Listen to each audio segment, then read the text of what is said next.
A small town in a small northeastern state, but the killing that happened here is breaking hearts from one corner of this vast country to another.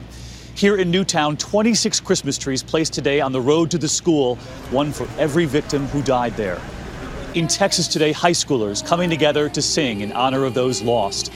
In Oregon, hundreds gathering for a candlelight vigil in what has become a national day of grief.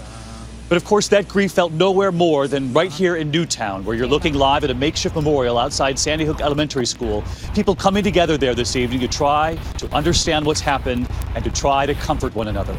Our ABC News team here on the ground covering it all. And this evening, for the first time, we are learning the names, seeing some of the faces of the young victims, all of them first graders. The medical examiner reporting a short time ago, many of them were shot at close range.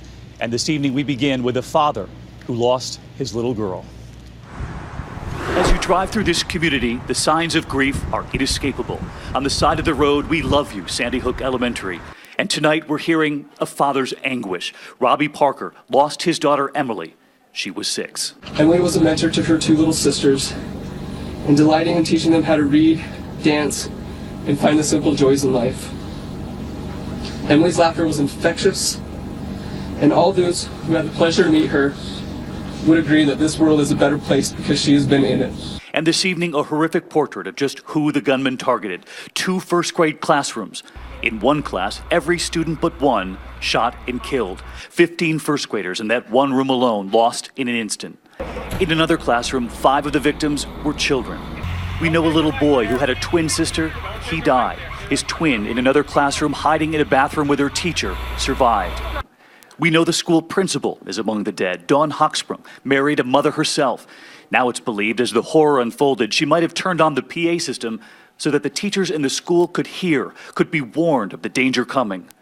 Mary Sherlock, the school psychologist, married and a mother too. Her family in a statement tonight saying Mary felt like she was doing God's work by helping children. Another teacher, Victoria Soto, 27. Her family says her body was found in a position shielding some of her first grade students. And tonight, some of the youngest faces. Catherine Hubbard, just 6 years old, her family in a statement saying, "We are greatly saddened by the loss of our beautiful daughter, Catherine Violet." Anna Marquez Green was 7. She grew up in a home of jazz. Her brother survived in the school.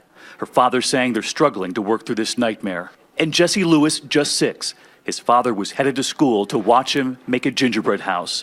And tonight, for the first time, we hear from one of the first responders who was inside that fire hall where parents were told to pick up their children. We met counselor Sarah Catrulia. It was like watching something that wasn't real. She watched as it dawned on the parents who'd been waiting as the others left, telling me they all knew the answer in that room, and yet they kept waiting. And being there, seeing the individuals who I know were going in that room to hear horrible news, not pick up their kids, and then seeing them leave just so distraught and from a position where you're trying to help and feeling so helpless. She said some needed hugs, others simply needed someone to hold their hand. I think just needing to be there because that's where their child was. Around the corner.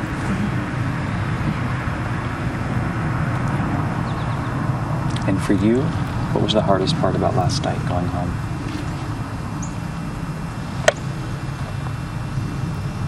Knowing that I was going home.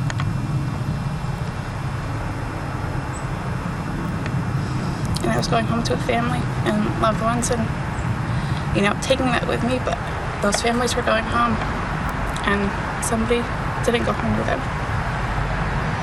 That was the hardest part. So brave to share her story with us today. And as this list is revealed late today of the victims, some of the youngest names and faces, we have learned that even a member of our own ABC family has learned that she's lost one of her own relatives. We're praying for that family and for all the families here tonight.